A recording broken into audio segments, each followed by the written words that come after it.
자, 오늘 말씀을 보겠습니다. 히브리서 3장 12절에서 14절 말씀입니다.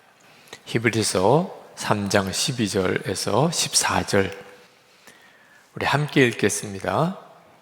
형제들아, 너희는 삼가 혹 너희 중에 누가 믿지 아니하는 악한 마음을 품고 살아계신 하나님에게서 떨어질까 조심할 것이요, 오직 오늘이라 일컫는 동안에 매일 피차 권면하여 너희 중에 누구든지 죄의 유혹으로 완고하게 되지 않도록 하라. 우리가 시작할 때 확신한 것을 끝까지 견고히 잡고 있으면 그리스도와 함께 참여한 자가 되리라. 아멘. 어제 목요일에 아침에 일찍 대천에 우리 감리교회 수련 목회자 목사 과정에 들어오신 전도사님들 영성 수련회가 있었습니다. 그 수련회를 해야 이제 수련 목회자 과정이 시작이 됩니다. 저에게 예수동의 일기에 대해서 강의를 해달라 부탁을 해서 아주 아침 일찍 다녀왔습니다. 가서 이제 말씀을 전하고 그리고 나오는데 전도사님 한 분이 나오더니 저에게 요런 쪽지를 하나, 편지지를 쓸 계제도 아니고 그 교재 뒤에 이렇게 찢어가지고 급히 이렇게 써서 저에게 이렇게 주시더라고요. 오는 차 중에서 제가 읽어보았습니다. 목사님, 제 안에 잠시 졸고 있던 주님과의 친밀함, 주님과 동행을 사모하는 마음이 깨어난 것 같습니다. 말씀을 듣는 내내 유명하고 신기한 목사님이라는 생각이 지워지고 정말 예수님과 친밀한 사람을 만났다는 생각을 하게 되었습니다. 주님께서 당부하시고 목사님께서 당부하신 말씀처럼 주님과 친밀한 목회자가 되겠습니다. 정말 그러고 싶습니다. 훗날 하나님 나라에서 꼭 한번 직접 감사 인사 나누고 싶습니다. 감사합니다. 그렇게 쓰였더라고요. 꽤 비장하게 쓰셨어요. 네. 첫 느낌이 충분합니다. 그런 마음이 들더라고요. 하나님, 이 전도사님 한 분만이어도 충분합니다. 사실 이런 어떤 집회를 하거나 또는 수련회를 할 때 보통은 참석하고 싶어서 참석하는 거죠. 그런 분들이 모인 집회는 말씀을 전하기도 좋고 또 은혜의 역사도 있는데, 이렇게 강제적으로 모여서 이제 꼭 받아야 되는 그런 교육 과정처럼 되는 이런 집회 때는 참 말씀 전하기도 힘들고 말씀을 듣는 분들도 참 어려운 분위기입니다. 무슨 말씀을 어떻게 전해야 되나 기도를 하는데, 말씀을 잘 전해야 되겠다, 또 참 좋은 반응이 일어나면 좋겠다, 이런 마음의 욕심을 내려놓자. 그저 주님이 전하라고 하는 그 말씀을 전하자. 그것으로 충분한 거니까. 그래서 그렇게 마음을 이렇게 정리를 했어요. 가서 이제 말씀을 잘 전해야 되겠다, 그런 마음보다는 주님이 꼭 전하라고 하는 말씀. 그래서 몇 번을 혼자서 또 생각하고 또 말씀을 또 생각하고 하면서 그 딱 제한된 시간에 주님이 전하라고 하는 말씀 전해야 되겠다, 그렇게 가서 이제 말씀을 전했거든요. 그런데 그렇게 반응하시는 전도사님이 한 분이 계셔서 그 주님과 내 안에 계시는 주님 바라보는 그런 감각을 이번에 새롭게 눈 떴다고 하니까 너무 감사한 일이더라고요. 설교자에게 있어서 가장 큰 이제 함정이 있다면 설교를 잘하고 싶은 마음이에요. 이해하시죠? 여러분들도. 네, 설교자도 설교를 잘하고 싶은 욕망이 있습니다. 그래서 성도들이 목사님 너무 설교 은혜 받았어요, 이런 말을 듣고 싶은, 좋은 평가를 받고 싶은 그런 욕망이 설교자에게도 있어요. 그런데 참 이상한 건 그런 설교를 잘하려고 하는 욕망 때문에 항상 설교를 망쳐요. 그걸 참 늦게서야 깨닫는 게 문제죠. 설교를 잘해야 되겠다는 생각 때문에 오히려 설교를 망칩니다. 설교 준비할 때도 힘들고, 어떤 때는 설교가 너무 길기도 하고, 어떤 때는 핵심이 빗나가기도 하고, 어떤 때는 좀 말에 실수도 생기고, 그게 다 설교를 잘해보려고 하는 마음 때문에 일어나는 일이에요. 또 설교를 너무 잘하려고 하다 보니까 스트레스 때문에 오히려 더 설교 준비를 못해요. 마치 아이들이 공부에 스트레스가 쌓이면 오히려 공부를 못하잖아요. 그죠? 그러니까 그런 문제를 목회자도 그대로 가지고 있어요. 그래서 설교자에게 있어서 가장 이제 극복하기가 쉽지 않은 것이 주님이 주시는 말씀만 전해야 되겠다. 그것으로 충분하다.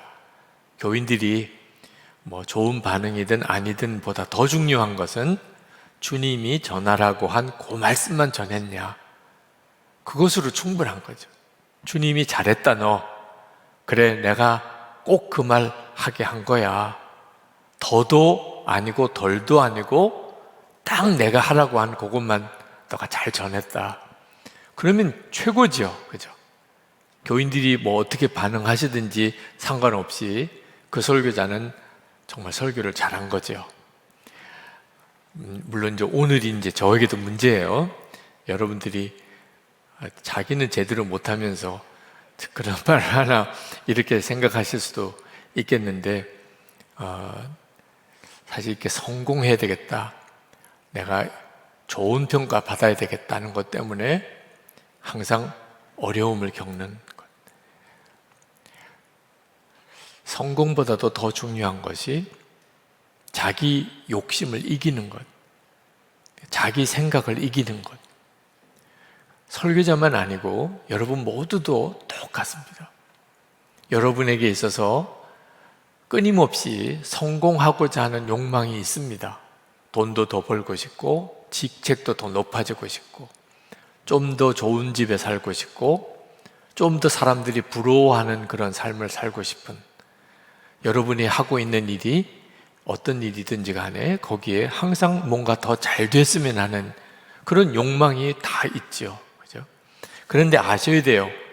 그런 성공하고자 하는 욕망 때문에 결국은 실패하고 좌절하고 낭망하게 되는 거예요.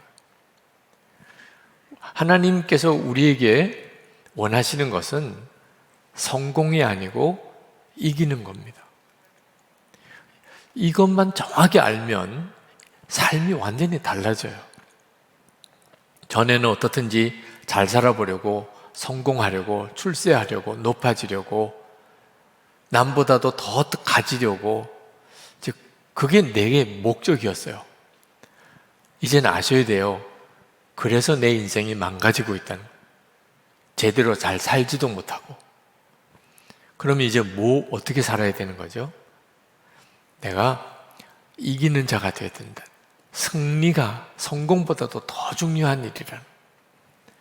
예수 믿는 성도, 구원받은 성도에게 별명이 하나 있는데 그 별명이 뭐냐면 이기는 자예요. 그러니까 여러분이 정말 구원받은 사람이라면 반드시 어떤 평가를 받아야 되냐면 이기는 자라는 평가를 받아야 됩니다. 요한계시록 2장 7절에 이기는 그에게는 내가 하나님의 낙원에 있는 생명나무의 열매를 주어 먹게 하리라. 요한계시록에 계속 나오는 말씀이 이기는 자에게, 이기는 자에게, 이기는 자에게. 그러니까 우리가 만약에 예수를 믿고 구원받았다고 하면서 성공만 바라고 있다면 그게 바로 심각한 문제가 되는 겁니다. 광야 생활을 하든 가나안 생활을 하든 성공이 목적이 아니고 이기는 사람이 되어야 답이 오는 거예요. 광야 생활에도 가나안 생활에도 하나님이 우리에게 원하시는 것은 이기는 자가 되는 거예요. 그러니까 이기는 자가 되면 그게 진짜 성공의 삶입니다. 성공한 사람 우리 주변에 찾아보려고 그러면 꽤 있지요. 그죠? 사업에 성공한 사람, 공부해서 성공한 사람, 또는 고위 공직자들, 다 세상에서 다 성공한 사람들이죠. 뉴스에 늘 많이 보는 사람들. 그런데 승리한 사람, 이긴 사람, 참 찾아보기 어렵습니다. 여러분 주변에 한번 지금 여러분이 알고 있는 분, 그죠?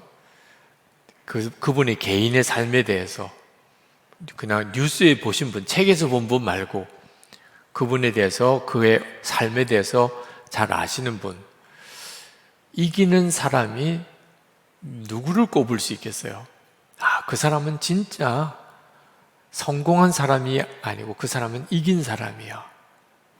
우리가 이겨야 되는 대상이 성경에 보면 4가지가 나옵니다. 하나는 죄고, 또 하나는 세상이고, 또 하나는 그 뒤에 역사는 마귀고, 그리고 자아예요. 죄와 세상과 마귀와 자아, 우리가 싸워서 이겨야 될 대상들입니다. 한번 생각해 보세요. 여러분 주변에 이긴 자가 도대체 누군지, 얼마나 있으신지, 여러분은 얼마나 찾아볼 수 있는지. 참 적습니다. 성공했다고 잡지에 표지 사진도 올라오기도 하고, 그리고 TV에서 인터뷰를 하고 뉴스에도 나오고, 그런 사람들은 꽤 돼요. 근데 이긴 사람을 찾기는 정말 어렵습니다. 그래서 이젠 아셔야 돼요. 성공한 사람을 되려고 하지 말고, 내가 이기는 자가 되어야 하는 거구나. 기도를 해도 하나님, 제가 이기는 자가 되게 해주세요. 그러면 그 다음에는 하나님께서 광야를 지나가기도 하시고 가나안에서 하나님의 계획을 이루는 삶을 살게 돼요. 이기는 자이기 때문에. 그런데 성공은 했는데 광야를 지나 가나안 땅에 들어가기는 했어요. 근데 그 이기는 자가 아니면 다시 광야로 또 나오게 됩니다. 우리가 오늘 이 점에 대하여 정확하게 분별을 해야 합니다. 우리가 붙잡고 목표로 삼아야 될 것을 바로 하는 일은 우리의 삶을 살아가는 데 대단히 중요해요. 기도를 했는데 그 기도대로 안 됐어요. 그러면 그 사람은 실패인가? 그렇지 않습니다. 기도를 한 것 자체가 사실 이긴 거예요. 그 다음에 그 기도의 역사는 당장 눈앞에 지금 안 나타나고 한참 지나서야 나타날 수 있어요. 지금으로서는 알 수가 없어요. 기도했는데 소용없더라. 그건 아직도 충분한 시간을 가지고 보지 못했기 때문입니다. 기도를 했어요. 잘한 거죠. 네. 순종을 했는데, 참 어렵게 순종을 했는데, 그런데 실제로 무슨 좋은 결과가 안 나타났어요. 그 사람은 사실 승리한 거예요. 순종했다는 것 자체가. 그렇죠? 결과가 실패였다면 절대로 낙심할 필요가 없어요. 순종했다면. 제가 예수동일기 사역을 시작하면서 하나님께서 저에게 정말 가슴 서늘한 말씀을 하신 적이 있습니다. 너 실패할 거다. 아니, 그렇지 않아도 힘든데 실패할 일을 왜 하나 말입니다. 근데 주님이 또 물으시기를, 너 실패할 거면 안 할 거냐? 너무너무 답답하더라고. 안 되는 거라면 왜 해야 되죠? 예수 동행일기를 쓰시라. 동행일기를 쓰시면서 주님과 실제로 동행하는 삶을 훈련받아 보시라. 근데 이게 다 안 되는 거라면 일기는 왜 쓰게 하며, 그렇지 않아도 바쁘고 힘든데, 또 그렇지 않아도 이 나눔 방에서 나누는 것도 부담스러워 하는데, 또 교회마다 실제로 안 돼요, 우리 교회는 안 돼요, 자꾸 그런 말을 듣는데 이걸 계속 해야 돼요?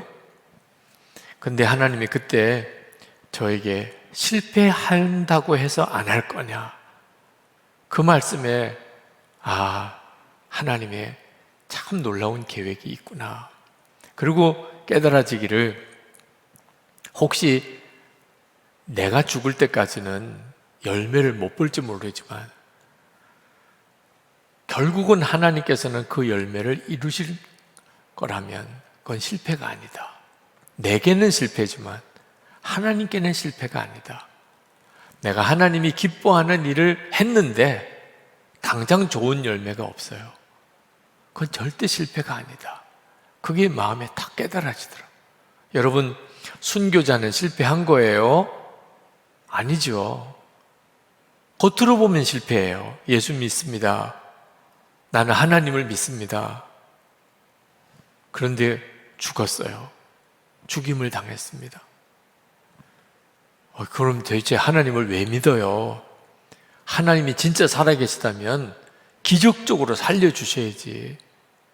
근데 순교자가 많아요. 그래서 실패인가? 절대 그렇지 않죠.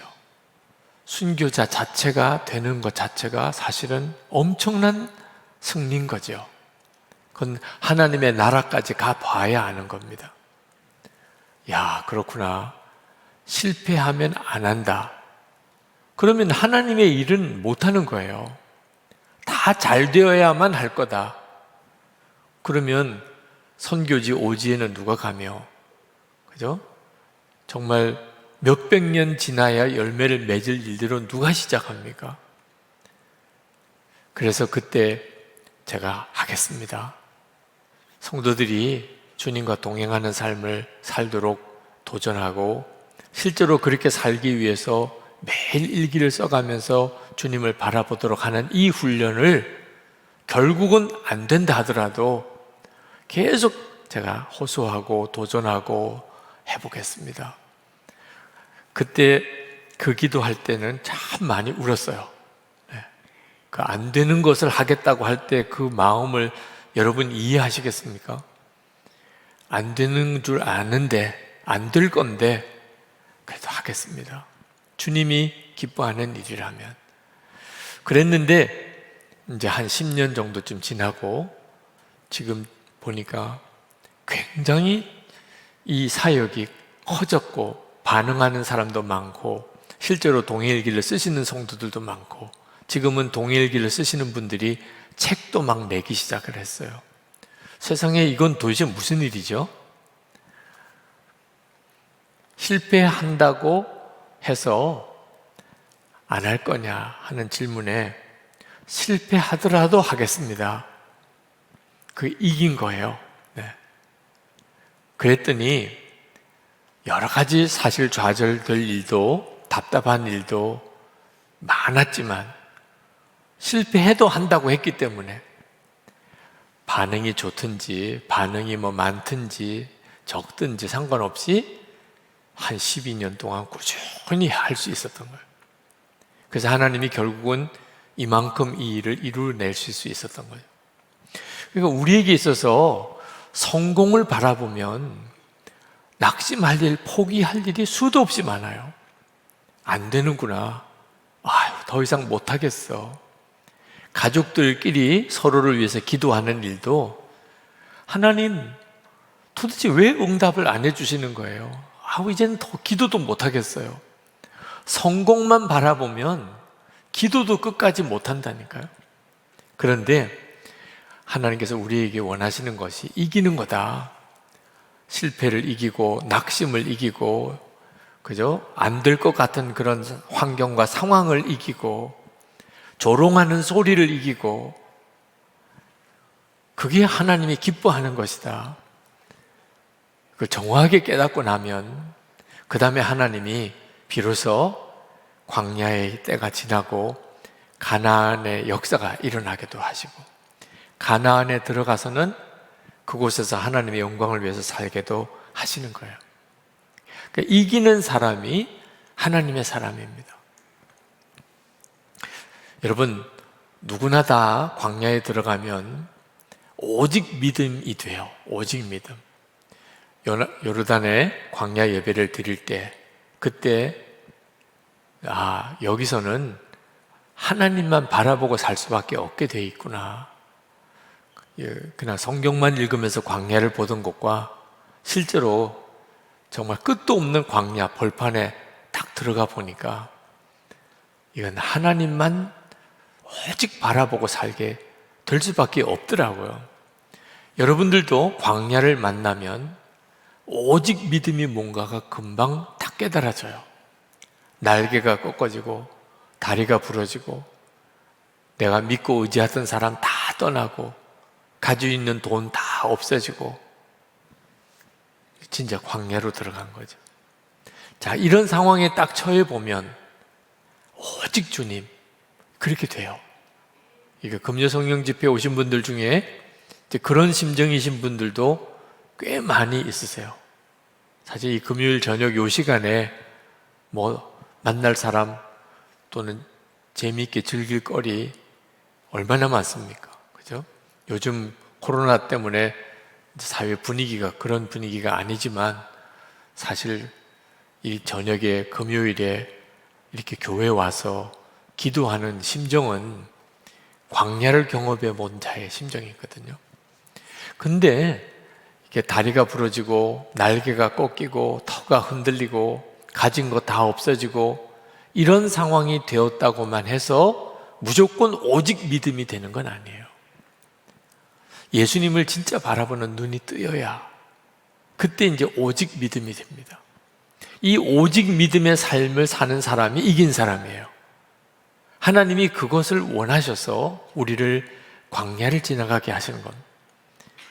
그래서 감을 주시는 거예요. 하나님만 바라보고 주님만 의지하는 것이 어떤 것인지를. 지금 혹시 여러분 중에 정말 가진 거 아무것도 없고 의지할 사람 아무도 없고 몸은 너무 아프고 그리고 진짜 모든 가능성이 다 꺾어지고 그런 분이 계십니까? 지금 고심정으로 하나님을 찾는 것. 주님만이 살아계시다면 내가 사는 거고 주님도 안 계시다면 나는 죽는 수밖에 없다. 이런 심정이신 바로 오직 믿음의 그 감각이 하나님께서 여러분에게 주시려는 감각이에요. 그걸 정확히 붙잡아야 돼요. 어느 목사님이 주일에 설교를 하고 내려오시는데 그 교회 권사님 한 분이 다가와서 목사님 오늘 설교 다 거짓말이에요. 그렇게 막 말을 하고는 싹 돌아 나가시더래요. 교인들도 다 있는데 그 얼마나 참 모욕적인 이야기입니까? 목사가 설교를 하고 내려왔는데 목사 설교가 다 거짓말이라는. 늘 그 권사님이 가시 같은 그런 분이신 것 때문에 뭐 유별나게 뭐 특별한 경험은 아니지만 그래서 그날 그 시간에는 교인들 앞에서 아유 우리 권사님이 또 저러시네 이렇게 웃고는 지나갔지만 하여튼 뭐 정말 저녁에 정말 피를 토하는 심정. 하나님 제가 여기서 어떻게 목회합니까? 아니 주일 예배 설교를 했는데 목사 설교 다 거짓말이라고 이런 참 모욕적인 이야기를 들으면서 제가 어떻게 목회를 합니까? 근데 주님은 그 권사님을 용서하고 사랑하라는 거예요. 그런 마음이 들어요. 성령을 모시고 사는 사람이면 누구나 다 그렇죠. 그렇지만 하나님 언제까지 그렇게 용서하고 사랑하고 살아야 됩니까? 그런 마음의 불평이 터져 나오더래요. 너무 마음이 아프니까 몸이 병이 들었어요. 목사님 감당이 안 되는 그런 참 고통 가운데 있는데 주님께서 너 그 권사를 찾아가서 미워하고 그리고 판단하고 했던 것들을 용서를 구하라. 그렇지 않아도 진짜 죽겠는데 정말 내가 왜 가서 그 권사님에게 용서를 구해야 되느냐. 목사님으로서는 도무지 순종할 수가 없더래요. 근데 그때 주님이 주시는 딱 생각이 떠오른 거예요. 예수님은 죄가 있어서 십자가에 죽으신 건가? 그 생각이 딱 떠오르는데 그냥 통곡이 되더래요. 자기가 목사인 자기가 하나님으로부터 얼마나 사실 말도 안 되는 그런 자인데도 용납받고 용서받고 은혜받고 살았던 것. 예수님이 십자가에서 나를 대신해 죽었는데 예수님이 죄가 있어서 죽으신 거예요. 내가 죄가 있어서 예수님이 죽으신 거지. 그런데 왜 나는 누가 죄가 있냐 없냐를 그렇게 따지고만 있냐. 그런 은혜를 받고도. 그래서 그 권사님을 찾아가서 제가 목사인데도 권사님을 미워하고 했던 걸 용서해 주십시오. 그렇게 그 권사님 앞에 용서를 구했대요. 그리고 그 교회 담임 목사직도 내려놓고 또 그동안에 사역하던 사역의 책임도 다 내려놓고 그거 내려놓으면 죽는 줄 알았어. 그런데 그렇게 마음이 편하더래요. 주님의 은혜 하나면 충분하다. 나를 끝까지 받아주시고 용서해 주시고 사랑하시는 주님이면 충분하지. 무슨 뭐 담임 목사냐 아니냐 이게 뭐가 중요하냐. 주님이 하라는 대로 순종하는 길이 그게 가장 마음이 편하더래요. 근데 참 놀랍게도 그 교회에는 사임을 했지만 하나님께서 그 목사님에게 새로운 사역의 자리를 여셨어요. 훨씬 정말 기쁨으로 사역할 수 있는. 그 목사님이 늘 고백하는 겁니다. 저는 주님의 은혜로 그렇게 삽니다. 근데 그 과정에 그런 참 기가 막힌 그런 영적 승리의 사건이 있더라고요. 여러분, 우리가 성공해야 되겠다. 하여튼 내가 고생한 것의 대가는 반드시 받아야 되겠다. 자기 자존심 그렇게 내세우면 하나님이 역사를 못하세요.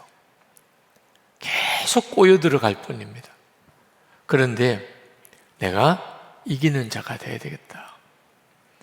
죄에서 이기고 세상에 이기고 마귀 역사에 이기고 내 자아를 이기는 자가 되어야 되겠다. 그러면 주님이 모든 문제를 풀기 시작하세요. 그래서 우리에게 성공보다도 이기는 것이 중요하다는 거예요. 가나안 땅에 들어가서 좋은 집 짓고 그리고 창고도 짓고 농사 지어서 거기서 곡식을 거두고 양과 소를 먹이고 그 증식이 되어 있어서 참 풍요하게 사는 은혜를 이스라엘 백성이 받았지만 그들이 실제로 가나안 땅에 들어가서 안식을 누리지는 못했어요. 하나님께서 안식을 주시려고 가나안 땅에 들어가게 하신 건데도 이유는 하나예요. 그들이 실제로 죄와 세상과 마귀와 자기 자신에 대해서 이기는 자가 되지 못했던 겁니다. 12절에 보면 오늘 히브리서 3장 12절에 형제들아 너희는 삼가 혹 너희 중에 누가 믿지 아니하는 악한 마음을 품고 살아계신 하나님에게서 떨어질까 조심할 것이요. 그러니까 믿지 아니하는 악한 마음을 품는 것. 이게 들어가기는 가나안 땅에 들어갔는데 실제로 그 사람의 영적인 상태는 완전히 무너진 상태예요. 그런 사람에게는 가나안 땅에 들어가서도 안식이 없어요. 이스라엘 백성이 가나안 땅에 들어갔지만 거기서 끊임없이 전쟁을 하고 그 가나안 사람들로 인해서 괴롭힘을 당하고 그들도 나중에는 그들이 섬기는 바알신을 섬기고 그러다가 하나님으로부터 또 징계를 당하고 그게 이스라엘 백성의 가나안 땅의 역사예요. 이유가 뭐죠? 그들이 하나님을 온전히 믿지 못하는 악한 마음을 버리지 못했기 때문에 그게 불평으로 나오고 원망으로 나오고 서로 시기 질투하고 서로 다투고 그리고 은근슬쩍 세상을 기웃거리고 그리고 우상을 숭배하고 여러분 이제는 우리가 정말 분명하게 알아야 합니다. 내가 지금 광야를 지나든 가나안 땅에 있든지 하나님께서 나를 향한 계획은 온전한 믿음으로 하나님을 바라보고 주님께만 순종하고 사는 거예요.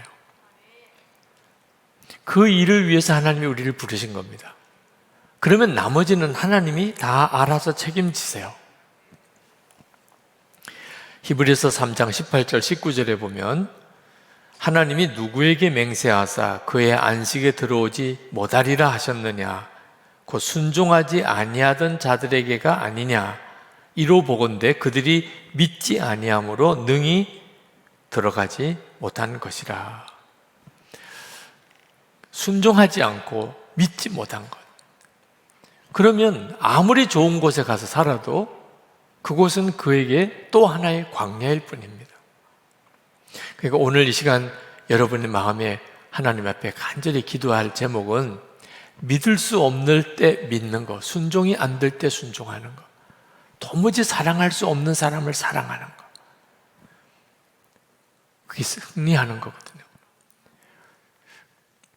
지금 현재 여러분이 가지고 있는 기도 제목들, 문제들 전부 다 하나님께서 여러분에게 계획하신 것은 여러분이 얼마나 그 상황에서 이기느냐 하는 거예요.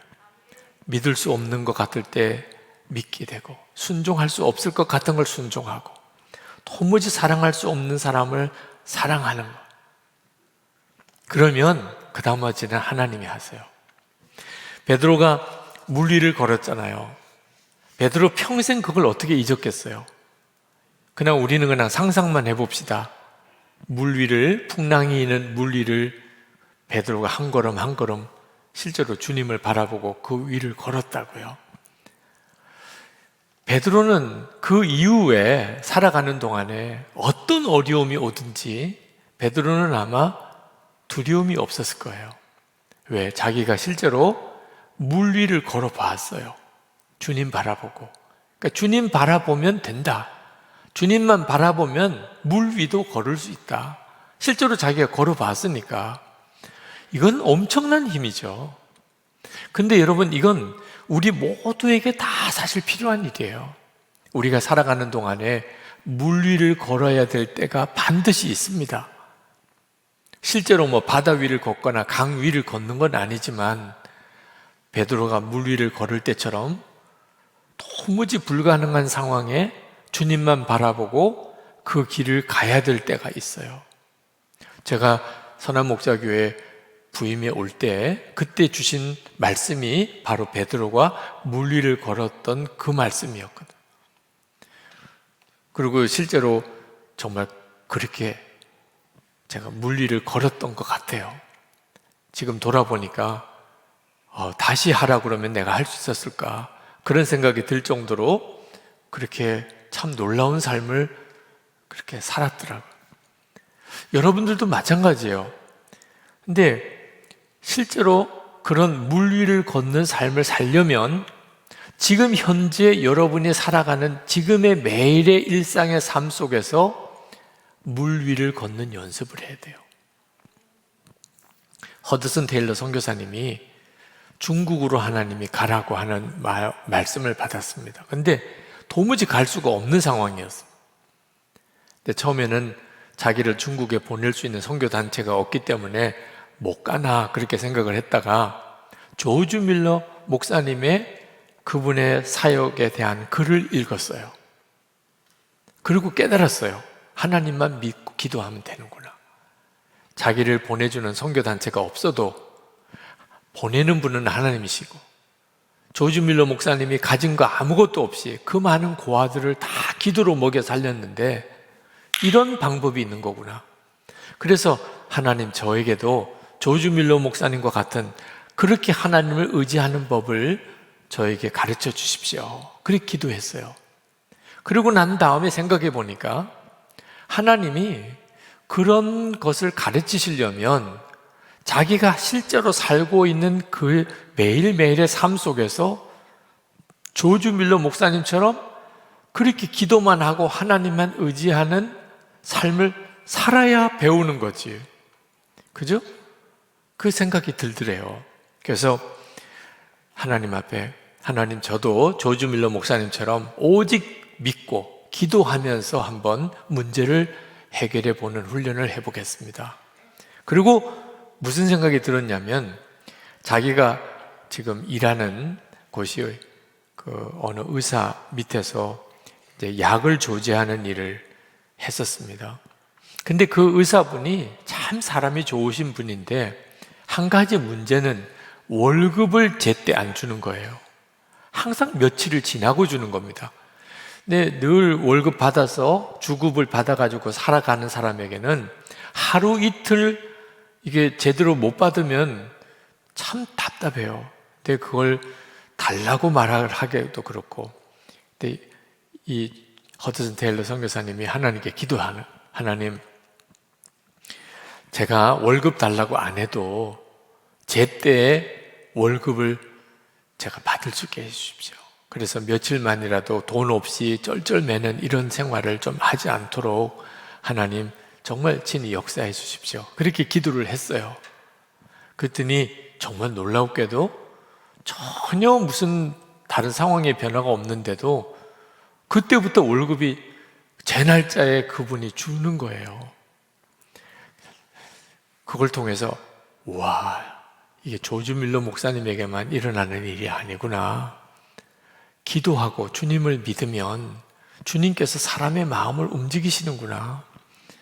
이제 거기서 그런 이제 믿음의 실험을 중국에 가기 전에 허드슨 테일러 선교사님이 계속 믿음의 실험을 해봅니다.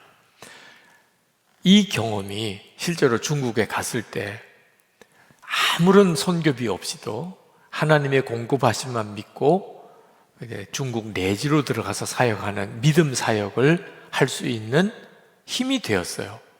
그리고 선교사님을 이제 요청을 할 때도 하나님께 믿고 기도하면 하나님이 꼭 필요한 선교사들을 보내주시고, 그리고 재정이 필요해서 선교비를 구할 때 요즘 같으면야 뭐 온라인으로 메일을 보내고 뭐 이럴 수 있는 시절이지만 그 옛날에는 선교비가 필요한데 이게 영국과 중국은 너무나 멀고 이거 어떻게 해요? 하나님께 기도하면 하나님이 희한하게 필요한 재정을 공급하시고 이런 역사들이 그 다음에 일어나게 됩니다. 지금 우리들에게도 마찬가지예요. 여러분, 물 위를 걷는 삶은 베드로에게만 일어나는 게 아닙니다. 예수 그리스도 안에서 우리 모두에게 허락하신 거예요. 여러분에게는 실제로 어떤 상황에는 진짜 풍랑 위를 걸어야 되는 것 같은 때를 만나게도 됩니다. 주님 나와 함께 계신 거 믿고. 근데 그런 실제적인 순종을 할 수 있으려면 지금 우리의 매일매일의 일상의 삶 속에서 물 위를 걷는 실제적인 삶을 훈련해야 돼요. 저는 베드로가 물 위를 걸은 것보다 일상의 삶 속에서 우리가 주님을 바라보고 그리고 주님께 순종하고 그렇게 주님과 동행하는 것이 훨씬 놀라운 일이라고 생각합니다. 여러분, 예수님이 진짜 내 마음에 계시고 그리고 나와 함께 계시고 그리고 실제로 내 삶 속에서 주님이 나를 이끄신다는 거, 이거 진짜 엄청난 일이잖아요.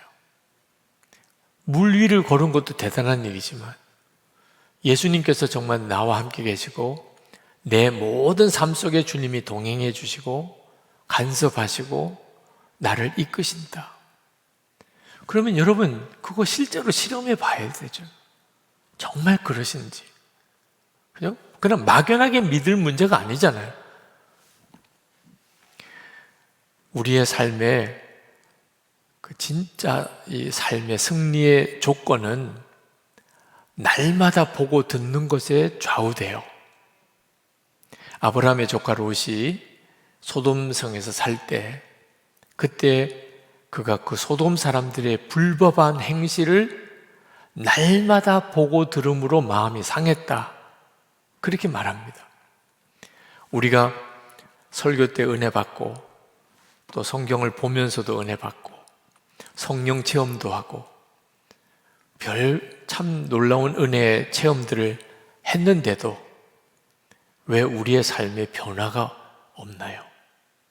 왜 늘 똑같은 좌절과 또 어떤 영적인 침체와 또는 죄로 넘어지는 생활을 반복하나요? 도대체 뭐가 문제인가요? 날마다 보고 듣는 것이 세상 뉴스요, 세상 이야기요. 그러면 아무리 말씀의 은혜를 받았고 놀라운 성령의 체험을 했어도 그 사람의 삶은 안 바뀝니다. 우리의 삶의 변화는 어디서 오는가? 날마다 보고 듣는 것이 바뀌어야 우리의 삶에 변화가 오기 시작해요. 예수 동행 일기를 쓰시라고 그렇게 권해드리는 이유가 거기에 있는 겁니다. 항상 주님을 주목하는 생활을 매일 해보시라는 거예요. 매일. 성경도 읽고 기도도 하고 그리고 가족들하고 같이 지내고 일터에서 일하고 모든 상황에서 세상만 보기 시작하면 그러면 우리는 그냥 결국 세상 사람처럼 살게 됩니다. 그런데 세상에서 살지만 항상 주님을 의식하고 주님께 귀 기울이고 주님이 함께 계심을 믿고 주님께서 말씀하시는 것에 순종하는 생활을 꾸준히 매일 살아보면 그러면 역사가 일어나요. 다윗이 그렇게 놀라운 삶을 살았던 이유는 항상 하나님이 함께 계시는 것을 명심하고 살았기 때문에 시편 16편 8절에 다윗은 항상 하나님을 자기 앞에 모시고 살았어요. 그래서 다윗이 된 거예요. 우리도 꼭 그렇게 살아보자는 거예요. 13절 히브리서 3장 13절에 오직 오늘이라 일컫는 동안에 매일 피차 권면하여 너희 중에 누구든지 죄의 유혹으로 완고하게 되지 않도록 하라. 어떻게 하면 우리가 이기는 삶을 매일 살 수 있을까? 비결이 간단해요.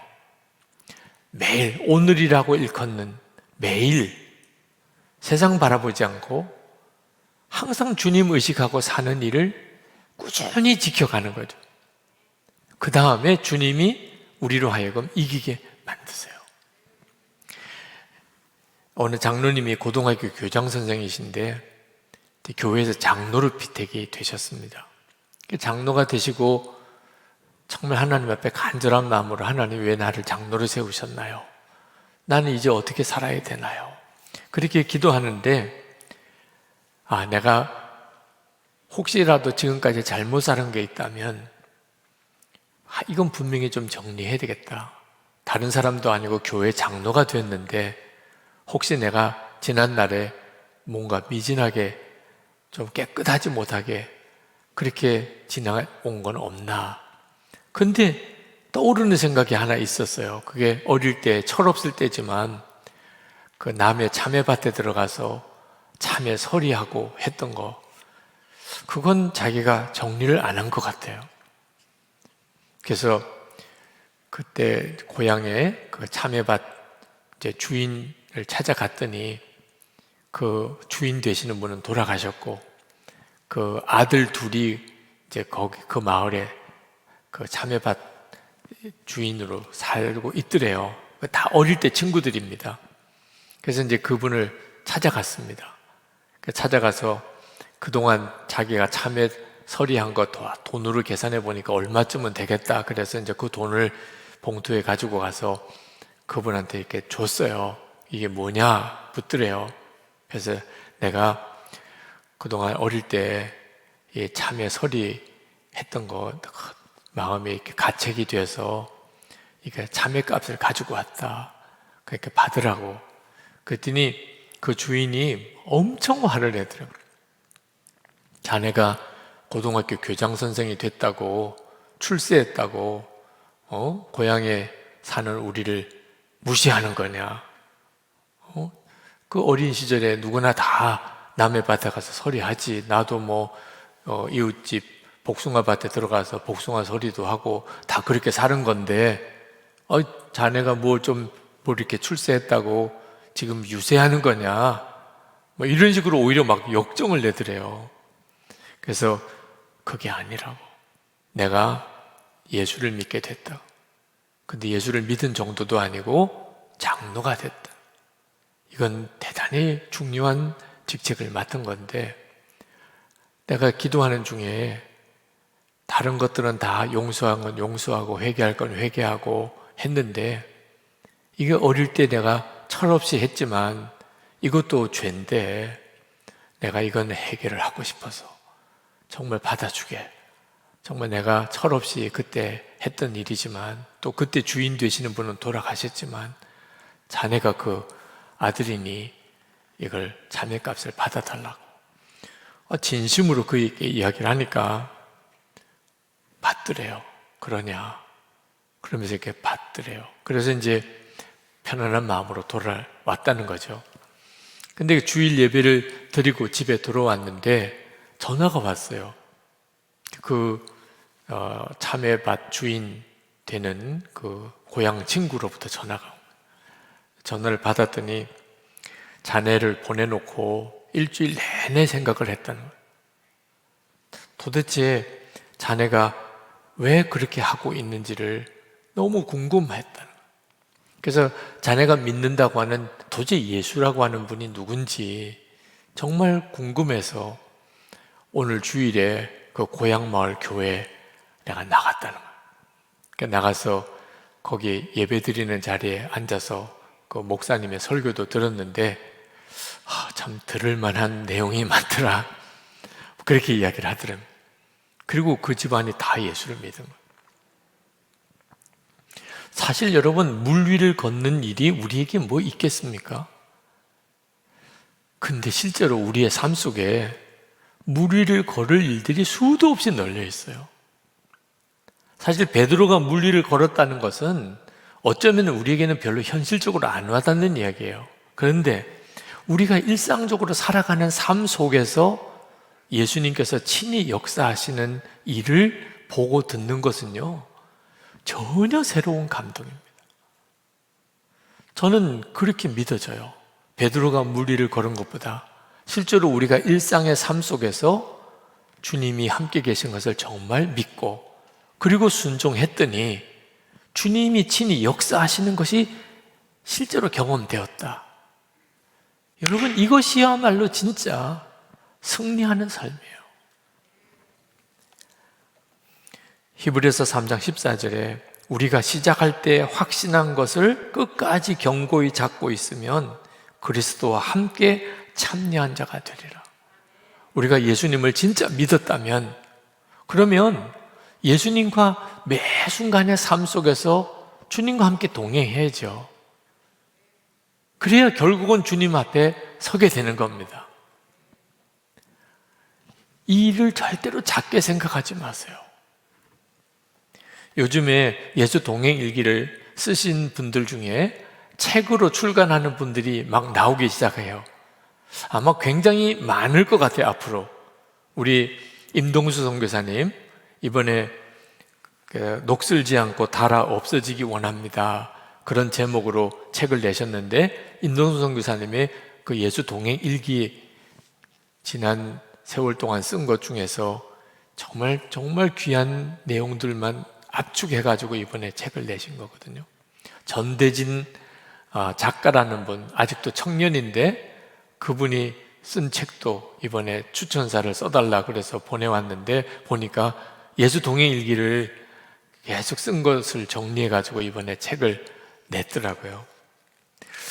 제가 그 책을 읽으면서 참 마음에 이렇게 감동이 느껴지는 게 늘 우리가 일상생활 속에서 겪는 일들이에요.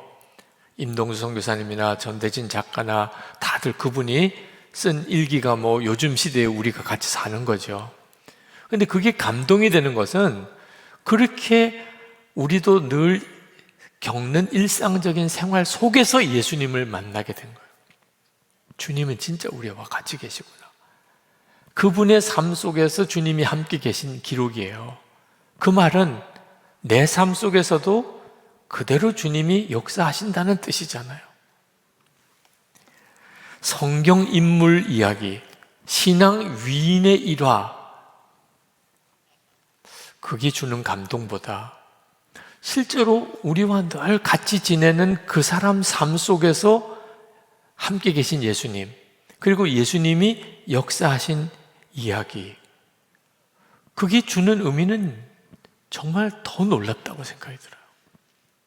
그래서 이런 일들이 조금씩 더 커지면 이젠 주님과 동행하는 것이 너도 나도 마음에 확신이 드는 거예요. 처음에 예수 동행 일기를 쓰자고 할 때만 해도 주님과 실제로 동행할 수 있을까 믿지 않는 분위기가 너무 많았어요. 그러니까 기대감도 안 생기는 거죠. 근데 이제 곳곳에서 주님과 동행하는 삶의 기록들이 막 나오기 시작을 하는 거예요. 이건 사람들의 마음속에 믿음을 일으키게 됩니다. 자기와 함께 계시는 주님을 이제 바라보는 역사가 일어나게 돼요. 지난 주간에 인도에 계신 여선교사님이 기도 부탁을 해오셨어요. 코로나19로 감염이 되어서 굉장히 상태가 안 좋은 상태라 다급하게 기도해 달라고 하는 요청을 하셨어요. 그래서 메일을 보고 정말 간절한 마음으로 하나님께 기도를 했었는데 오늘 또 메일이 왔어요. 어제 기도 편지를 보내고 나서 여전히 코와 목에는 코로나 증상이 떠나지 않았지만 저를 지난 보름 동안 괴롭히던 어지럼증이 떠나갔습니다. 할렐루야. 몸이 약하게 태어나서 어릴 적부터 병으로 고생을 많이 했는데 당시 이름 모를 병 중 하나가 어지럼증이었습니다. 어지럼증으로 한 달간을 걷지 못한 적이 있었습니다. 누워만 있어도 방이 빙글빙글 돌아서 멀미를 했으니까요. 눈물로 제 곁에서 호롱불 켜놓고 기도하시던 어머니, 온갖 약을 구하러 매일 외출하셨던 아버지 생각이 나서 눈물이 났습니다. 그러나 그 질병이 지금의 저를 있게 한 것입니다. 부모님은 제가 아플 때마다 고쳐주시면 주님께 드리겠다는 기도를 하셨으니까요. 이처럼 어지럼증은 저에게 큰 공포였습니다. 이번에 코로나로 어지럼증이 다시 찾아오고 경기도 다시 시작되어 괴로웠습니다. 그런데 그 어지럼증이 오늘 새벽부터 좋아졌습니다. 기도해 주셔서 감사합니다. 그런 내용이에요. 이건요, 성경을 읽을 때하고 또 다른 감동이에요. 성경에 이런 역사들 많지요, 그죠? 베드로가 물 위를 걸은 기적 같은 경우는 정말 놀랍죠. 근데 지난 주간에 기도했는데 그때 그 선교사님에게 실제로 이런 놀라운 치유의 역사가 일어났다더라. 그래서 감사하다고 메일을 받는, 여러분 이런 일들을 놓치지 않으셔야 돼요. 실제로 우리의 삶 속에 지금 주님이 계속 그렇게 역사를 하고 계십니다. 이것이 바로 지금 우리의 일상의 삶 속에서 무리를 걷는 거예요. 그러면서 점점 더 우리 안에 믿음의 눈이 더 분명하게 열리게 되고 더 이상 성공 잘 되고 문제가 해결되고 좀 더 풍요해지고 이제는 그것이 주는 어떤 기대감과 감격이 예수님과 동행하면서 내가 승리의 삶을 사는 거에 비해서 아무것도 아니게 느껴져요. 이제는 주님과 동행하는 그 삶을 더 원합니다. 저는 이제 무슨 일이 있어도 주님만 따라갈 겁니다. 이제는 주님의 역사만 일어나기 원합니다. 이런 마음이 막 뜨겁게 일어나요. 그때부터 주님은 우리를 진짜 하나님의 영광을 위하여 쓰실 수가 있게 돼요. 어떤 분은 매일매일 똑같은 일상인데 일기 쓸 게 없다고 하시는데 사실은 주님을 바라보는 눈이 이렇게 뜨이지 않았기 때문에 그렇게 느껴지는 것뿐입니다. 일상에 똑같은 건 하나도 없어요. 어제가 다르고 오늘이 다릅니다. 오늘도 아침이 다르고 낮이 다르고 저녁이 달라요. 우리가 주님을 바라보는 눈이 뜨이면요, 매 순간이 새롭습니다. 연애하는 사람은요, 매일이 새로워요. 똑같은 날이 없어요. 사랑이 식어버리면 한 달도 똑같고 1년도 똑같고. 근데 사랑이 눈뜬 사람은요, 매일이 다르다니까요. 그러니까 주님을 바라보는 눈이 뜨이면 매일이 달라요. 예수 동일기를 쓰면서 실제로 경험하는 겁니다. 어떤 분이 자기에게 일어난 변화를 그 일기에서 그렇게 간증을 쓰셨는데, 일기를 쓰기 시작하면서 나 자신의 초라함이 드러난다. 지금 나는 하나님의 형상을 온전히 누리지 못하고 있다. 그러나 실패한 일기라도 계속 쓰다 보면 반드시 예수님께서 하나님의 형상을 이루어 주실 것이다. 하나님, 저를 하나님의 형상대로 만들어 주소서. 그렇게 쓰셨어요. 처음에 일기 시작할 때 쓰기. 얼마 지나지 않아서 10일 만에 다시 쓰는 일기다. 일기를 쓰지 않았던 지난 10일을 돌아보면 영적으로 하나님과의 관계가 얼마나 멀어졌는가를 느낀다. 조금만 흐트러져도 예전처럼 나의 생각과 나의 모습으로 아무렇지 않게 돌아가니 더욱 나를 쳐서라도 주발하기를 해야겠다. 그리고 또 며칠 지나서 교통체증이 심하다. 다른 때 같으면 엄청 짜증나는 일이었는데 오늘은 찬양을 들으며 운전할 시간이 길어짐에 오히려 감사했다. 예수님이 나와 함께 하신다는 생각 자체만으로 마음이 훨씬 가벼워짐을 느끼게 된다. 그리고 곧 한참 뒤에 퇴근해서 가정예배를 인도하는데 아이들의 짜증이 장난 아니었다. 순간 예수님 여기서 화내면 제가 사탄에게 지는 거죠. 바로 주님의 마음을 품어본다. 아이들을 달래서 말씀 읽고 묵상하고 축복하고 가정예배를 마무리 지었다. 하루의 마지막을 주님께 영광 돌림으로 마치게 하심을 감사드린다. 진짜 너무나 놀라운 거죠. 사람이 안 바뀐다고요? 우리가 우리의 삶 속에서 예수님을 만날 수 없다고요?